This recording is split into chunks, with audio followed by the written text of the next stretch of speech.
falaisa bitaibin. Barang siapa yang mengaku bertobat, kemudian dia tidak menyedekahkan karunia yang diberikan Allah kepadanya, maka taubatnya belum lagi dianggap taubat yang sebenarnya. Faman istabana minal abdi hazihil khisal fahuwa taibun haqqa. Apabila nyata tanda-tanda ini pada diri seorang hamba, maka barulah taubatnya dinamakan taubat yang sebenarnya. Jadi untuk taubat itu ada dua jalan yang bisa kita tempuh. Pertama, taubat dengan lisan, taubat dengan ucapan. Dalam artian apa? Memperbanyak istighfar. Istighfar yang mana? Yang mana yang mungkin saja. Kalau waktunya sempit ya istighfar yang pendek-pendek. Astaghfirullah, astaghfirullah, astaghfirullah. Mau yang lebih panjang, astaghfirullahalazim allazi la ilaha illa huwal hayyul qayyum wa atubu ilaih min jami'il ma'asi waz zunub la haula wala quwwata illa billahil aliyyil azim. Ada waktu yang lebih panjang lagi membaca sayyidul istighfar. Tiap kali berbuat jahat, tiap kali diiringi dengan istighfar. Nah, ini yang bisa runtuh dengan istighfar ini dosa apa? Dosa yang ringan, dosa yang biasanya dilakukan oleh panca indera kita. Mata, ini dosa mata, insya Allah bisa runtuh dengan istighfar. Ngelihat yang haram, cepat nunduk, astagfirullah. Habis nunduk jangan ngeliatin lagi. Kadang-kadang ngelihat nunduk istighfar, melotot lagi, istighfar lagi.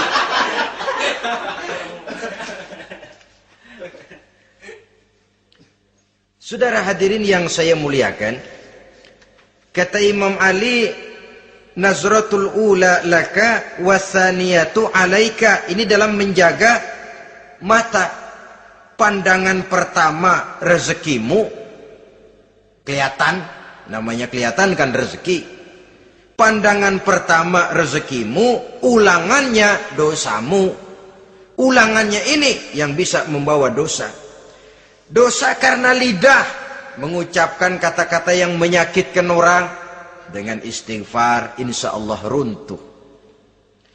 Adapun dosa-dosa besar lainnya, tentu harus dengan perbuatan. Tidak cukup dengan sekedar istighfar saja. Perbuatannya apa? Itulah seperti yang sudah saya sampaikan pada ciri-ciri orang yang bertaubat tadi. Oleh karenanya, beruntunglah kita masih diberikan umur oleh Allah.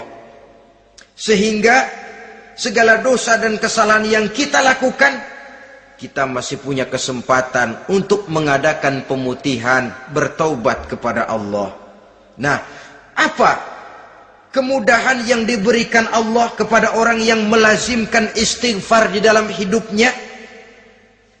Pertama, kata Nabi, man lazimal istighfar, siapa orang yang melazimkan, membiasakan diri istighfar, diberikan keistimewaan oleh Allah. Pertama, ja'alallahu lahu min kulli dhikin makhraja.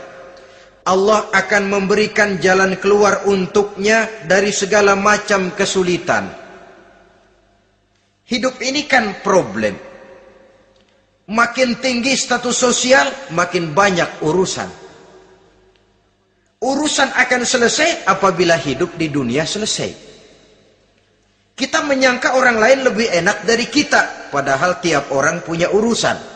Yang namanya enak barangkali persis seperti pelangi biang lala itu. Tidak pernah di atas kepala kita, di atas kepala orang lain saja. Begitu kita memandang keenakan dalam hidup ini. Petani bilang pedagang enak, pedagang bilang petani enak. Tapi begitulah keenakan itu. Orang yang melazimkan istighfar, dia akan diberikan jalan keluar dari segala macam kesulitan. Menurut perhitungan otak, didlek, buntu, tidak sanggup lagi, entah bisa terwujud dan terlaksana. Allah memberikan jalan keluar dari segala kesulitan. Saudara, kalau Allah sudah memberikan jalan keluar dari kesulitan, siapa lagi yang bisa bikin sulit kita? Kalau Allah yang memberikan jalan keluar, everything is running well katanya. Semua urusan bisa jalan dengan lancar. Tapi tanpa istighfar, jauh kita dari Allah. Jalan yang sudah lapang pun bisa jadi sempit. Urusan yang sudah nyata akan selesai pun bisa jadi injelimet. Dan jalan yang tadinya tidak berliku-liku pun bisa berliku-liku. Ini faktor yang di luar perhitungan matematis. Kita tidak mampu, Allah maha mampu. Menurut akal kita tidak mungkin. Kalau Allah mau, tidak ada yang tidak mungkin.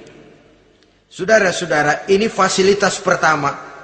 Orang yang gemar istighfar diberikan jalan keluar dari segala macam kesulitan. Yang kedua, wa min kulli hammin faraja, diberikan kegembiraan dari setiap kesusahan yang dihadapinya. Ada saja faktor-faktor yang mendatangkan kegembiraan, yang mendatangkan refreshing di dalam kehidupannya, sehingga dia tidak lalu merasa jalannya buntu, tidak merasa kesulitannya tidak pernah terselesaikan. Dan yang ketiga, fasilitas yang diberikan Allah kepada orang yang gemar istighfar, wa razaqahu min haitsu la yahtasib, Allah akan memberikan kepada mereka rizki dari jalan yang tidak pernah mereka sangka-sangka, dari jalan yang tidak pernah mereka perkirakan sebelumnya.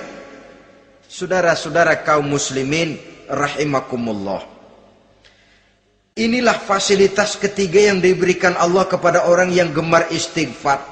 Rizkinya datang dari jalan yang tidak disangka-sangka. Sebab rizki ini juga termasuk hal gaib. Dan jangan lupa, ar-rizku bimakna al-ata hissiyan kana au ma'nawiyan. Rizki adalah pemberian, baik yang konkret maupun yang abstrak. Kita sering membatasi pengertian rizki, maka rezeki kita jadi sering terbatas. Menurut kita kan, yang namanya rezeki cuma duit saja. Kalau bukan duit, bukan rezeki. Padahal semua karunia Allah itu rezeki. Umur rezeki, istri rezeki, anak rezeki, pangkat dan jabatan rezeki, termasuk duit juga rezeki. Tapi dalam kebiasaan kita, rezeki cuma duit. Begitu duit seret, kita anggap rezeki macet. Maka akhirnya kita tidak bersyukur kepada Allah. Padahal mungkin di sektor duit macet, tapi rezeki dari segi lain, ilmu barangkali tambah, wibawa naik, pangkat naik, anak tambah, itu juga merupakan rezeki.